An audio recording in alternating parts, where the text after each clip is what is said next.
ஸ்ரீ சௌடாம்பிகை ஜோதிடம் நேயர்கள் அனைவருக்கும் ஜோதிடர் ஜெய தமிழ் செல்வனின் அன்பு வணக்கங்கள். இன்னைக்கு என்ன பார்க்க போறோம் அப்படின்னா, ஆவணி மாதத்திற்கு உண்டான பொது பலன்களை பார்க்க போறோம். இப்ப சூரியன் போன மாசம் வரைக்கும் குருவோட சேர்ந்து சிவராஜ யோகம் அப்படின்ற அமைப்புல கடகத்துல உச்ச குருவோட சேர்ந்து இருந்தாரு. ஆனா இந்த மாதம் முக்கியமான நிகழ்வு, அதாவது சூரிய கிரகணம், கேதுவோட சேர்ந்து சூரிய கிரகணம் ஆக போறாரு. ஆல்ரெடி சிம்ம வீட்டுல கேது பகவான் இருக்கிறாரு. ராகு கேதுக்களோடு சூரியன் சந்திரன் இணைவது கிரகணம் அப்படின்ற அமைப்பு வரும். அது ஒளி கிரகங்களான சூரியன் சந்திரனுக்கு கொஞ்சம் பாதிப்பை தான் ஏற்படுத்தும். இப்ப பொதுவா சூரியன் அப்படின்னாலே அரசு, தந்தை, பூர்வீகம் அப்படிங்கிற அமைப்பை குறிக்கக்கூடிய கிரகம். அந்த கிரகம் சூரியன் சிம்மத்திலேயே இருக்கிறது ஒரு நல்ல விஷயம்தான், விசேஷமான அமைப்பு. ஆனாலும் கேதுவோட இணையும் போது கொஞ்சம் கிரகணம் அடையும் போது அவர் பாவத்துவம் ஆவார். பாவத்துவம் அப்படின்னா ஒரு செயல் அரசு சார்ந்து, தந்தை சார்ந்து, பூர்வீகம் சார்ந்த அமைப்புகள் எல்லாம் கொஞ்சம் கவனமா இருக்கிறது இந்த காலகட்டத்துல எல்லாருக்கும் நன்மையை கொடுக்கும். மெயினா சிம்ம ராசிக்காரங்க, சிம்ம லக்னம், சிம்ம ராசிக்காரங்களுக்கு கொஞ்சம் ஸ்ட்ரகிள் ஆகும் தான். அந்த கேதுவோட 8 டிகிரி முன்பின் அமைப்புல கிரகணம் விட்டு விலகின பிறகுதான் அந்த அமைப்பு கொஞ்சம் சரியாகக்கூடிய தன்மைகள் இருக்கும். அது வரைக்கும் நாம சொன்ன அமைப்புகள்ல கொஞ்சம் கவனமா இருக்கிறது உங்களுக்கு நல்லது. அதே மாதிரி புதன் ஒரு 5 நாள் கடகத்திலையும் 15 நாள் சிம்ம வீட்லையும், அதுக்கப்புறம் 10 நாள் கடைசி இந்த மாதத்துல கடைசி 10 நாள் புதன் உச்சமடைவார். புதன் உச்சமடையக்கூடிய ஒரு சூழல் நல்ல அமைப்பு இந்த காலகட்டத்துல. அது யாரா இருக்கு அப்படின்னா, கன்னி ராசிக்கு, மிதுன ராசிக்கு நல்லது. அதுக்கப்புறம் சுக்கிரன் நீச்ச நிலையில இருப்பார். நீச்ச நிலையில இருக்கிறது மட்டுமல்லாம சனியோட 7ஆம் பார்வையிலையும் இருப்பாரு. ஒரு 16 நாள் நீச்ச நிலையில இருப்பார். அதற்கு பிற்பாடு தன்னோட சொந்த வீடான துலாம் ராசிக்கு போயிடுவாரு. ஒரு 15 நாள் இருப்பாரு. அப்பம்போது சுக்கிரன் பலம் அடையக்கூடிய அமைப்புகள். முதல் 16 நாள் ரிஷப, துலாம் ராசிக்காரங்க கவனமா இருக்கணும். இந்த அமைப்பு தான் இந்த முக்கூட்டு கிரகங்கள்னு சொல்லுவோம். சூரியன், புதன், சுக்கிரன், இந்த 3 கிரகங்களோட நகர்வு தான் மாத பலன்களை நம்ம சொல்லுவோம். இப்ப ஒவ்வொரு ராசிக்கும் உண்டான பொது பலன்களை நம்ம பார்ப்போம். மிதுன ராசி நேயர்கள் அனைவருக்கும் வணக்கம். மிதுன ராசியோட ராசி நாயகன் புதன். புதன் கடைசி இந்த மாதம் கடைசி 10 நாள் உச்சமடைகிறது.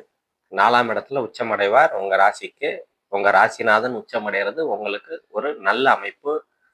அந்தஸ்து, கௌரவம், மதிப்பு, மரியாதை எல்லாமே உயரக்கூடிய ஒரு நல்ல அமைப்பை இந்த காலகட்டத்துல கொடுக்குங்க. இந்த மாதத்துல உங்க ராசியிலே செவ்வாய் இருக்கிறதுனால கோபங்கள் கொஞ்சம் ஜாஸ்தியா வரக்கூடிய தன்மைகள் இந்த மாதத்துல உண்டு. அந்த கோபங்களை கொஞ்சம் மிதுன ராசிக்காரங்க குறைச்சிக்கிறது உங்களுக்கு ஒரு நல்ல அமைப்பை கொடுக்கும். அதே மாதிரி 2ஆம் இடத்துல குரு பகவான் உச்ச குரு இருக்கிறதுனால பணவரவு, தனவரவு நல்லாவே இருக்கும். அதுல எந்த ஒரு குறையும் இருக்காது. ரொம்ப நாளா குடும்பம் அமையல, அதாவது திருமணம் ஆகலை அப்படின்னா திருமண வாய்ப்புகள் கைகூடக்கூடிய அமைப்புகள் நல்லாவே இருக்கும். குடும்பம் அமையக்கூடிய ஒரு நல்ல சூழல்கள் இந்த மாதத்துல உங்களுக்கு நல்ல விதமா இருக்கும். அதே மாதிரி 3ஆம் இடத்துல கேது இருக்கிறாரு. சூரியன் இணைகிறதுனால 3ஆம் அதிபதியாகி இணையும் போது தம்பி, தங்கைகள் அவங்களால கொஞ்சம் கருத்து வேறுபாடுகள் இருக்கத்தான் செய்யும். அதை கவனமா கடந்து போறது உங்களுக்கு நன்மையை கொடுக்கும்.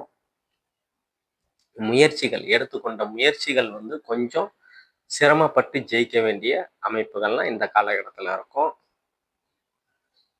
4ஆம் இடம் 4ஆம் இடத்துல சுக்கிரன் இருக்கிறாரு. சனி பார்வை இருக்கிறதுனால வீடு வாகனம் வாங்கக்கூடிய சூழ்நிலைகள்லாம் உங்களுக்கு நல்ல விதமாவே இருக்கும்.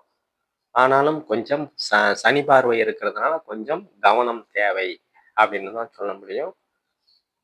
அதே மாதிரி 5ஆம் இடத்துல சுக்கிரன் 2வது 15 நாள் சுக்கிரன் இருக்கிறதுனால ரொம்ப நாளா வந்து புத்திர பாக்கியம் இல்லை அப்படின்ற அமைப்புகள் மிதுன ராசிக்காரங்களுக்கு ரொம்ப நாளா குழந்தை இல்லை, போகாத மரு ஹாஸ்பிட்டல் இல்லை, பார்க்காத மருத்துவம் இல்லைன்ற மாதிரி அமைப்புகள் இருந்தது அப்படின்னா இந்த காலகட்டத்தில் கண்டிப்பா புத்திர பாக்கியம் உண்டாகக்கூடிய ஒரு நல்ல சூழல்கள். ஏன்னா 5ஆம் அதிபதி தான் குழந்தையை கொடுக்கக்கூடிய அமைப்புகள் கொடுப்பாரு. அந்த 5ஆம் அதிபதியாகி 5ஆம் இடத்திலே இருக்கிறதுனால புத்திர பாக்கியம் ரொம்ப நாளா தள்ளி தள்ளி போயிருந்ததுன்னா கண்டிப்பா வந்து இந்த காலகட்டத்துல குழந்தைகள் கிடைக்கக்கூடிய அமைப்புகள் உங்களுக்கு கண்டிப்பா இருக்கும். அதே மாதிரி 6ஆம் இடத்தை குரு பகவான் பார்க்கறதுனால வேலைகள் கிடைக்கும். புதிதாக கடன்கள், ஏன்னா 6ஆம் இடம் வேலையும் குறிக்கும், கடனையும் குறிக்கும். சுப கடன் உண்டாகும். வீடு வாகனம் வாங்கக்கூடிய அமைப்புகள்ல சுப கடன் உண்டாகக்கூடிய அமைப்புகள்லாம் இருக்கும். அதே மாதிரி வேலை கிடைக்கக்கூடிய, ரொம்ப நாளா வேலை தேடிக்கிட்டு இருக்கிறேன், வேலையே கிடைக்க மாட்டேங்குது அப்படின்ற அமைப்புகள்லாம் ஏன் அதாவது வெளிமாநிலம் பிறந்த ஊரை விட்டு ஒரு 400-500 கிலோமீட்டர் தள்ளி, ஏன்னா 8ஆம் இடத்தையும் குரு பார்க்குறாரு. உங்க ராசிக்கு 8ஆம் இடத்தை குரு பார்க்கறதுனால உங்க ஜனனகால ஜாதக அமைப்புல 8-12ஆம் இடம் சுபத்துவமா இருக்கிற பட்சத்துல இந்த காலகட்டத்துல உங்களுக்கு பிறந்த ஊரை விட்டு தள்ளி வேலை கிடைக்கக்கூடிய, நல்ல வேலை கிடைக்கக்கூடிய அமைப்புகள் கண்டிப்பா இந்த காலகட்டத்துல இருக்கும். அதே மாதிரி ஏற்கனவே பார்த்துக்கிட்டு இருக்கிற வேலை வந்து எனக்கு பிடிக்கல அப்படின்னா அந்த வேலை மாற்றங்கள்லாம் புதிதாக வேறு வேலை கிடைக்கக்கூடிய அமைப்புகள், வேலை மாற்றம் அமைப்புகள்லாம் இந்த காலகட்டத்துல உங்களுக்கு நல்ல விதமாவே இருக்கும். 8ஆம் இடத்தை குரு பார்க்கறதுனால திடீர் பணவரவு தனவரவுன்னா உங்களுக்கு நல்ல விதமாவே இருக்கும். பயணங்களால் அனுகூலங்கள் ஆதாயங்கள் இருக்கும். 7ஆம் இடத்தை சனி பார்க்கறதுனால நண்பர்கள் கிட்ட கொஞ்சம் கவனம் தேவை. அதே மாதிரி கணவன் மனைவி கிட்டே கொஞ்சம் சிறு சிறு கருத்து வேறுபாடுகள் இருக்கும். அதை கொஞ்சம் கவனமா கடந்து போறது உங்களுக்கு நன்மையை கொடுக்கும். அதே மாதிரி 10ஆம் இடத்துல சனி பகவான் இருக்கிறாரு. தொழில் ஸ்தானம் ஜீவனஸ்தானம்னு சொல்லுவோம். மேற்கொண்டு முதலீடு எதுவும் போடாதீங்க தொழில்கள் அமைப்புகள்ல. சனி பயிற்சிக்கு அப்புறம் அடுத்த ஜூன் மாதத்திற்கு மேல சனி பயிற்சி ஆனதுக்கு பிற்பாடு நீங்க தொழில்கள்ல ஏதாவது ஒரு வளர்ச்சிக்கு ஏதாவது பண்ணுங்க. இப்ப எதுவும் பெரிய அமைப்புகள்ல தொழில்ல முதலீடு போடாம இருக்கிறது உங்களுக்கு நன்மையை கொடுக்கும். நம்ம இப்ப பார்த்தது எல்லாமே பொது பலன்கள் தாங்க. துல்லியமான பலன்கள் வேணும் அப்படின்னா கீழே உள்ள நம்பருக்கு கான்டாக்ட் பண்ணுங்க. நன்றி, வணக்கம்.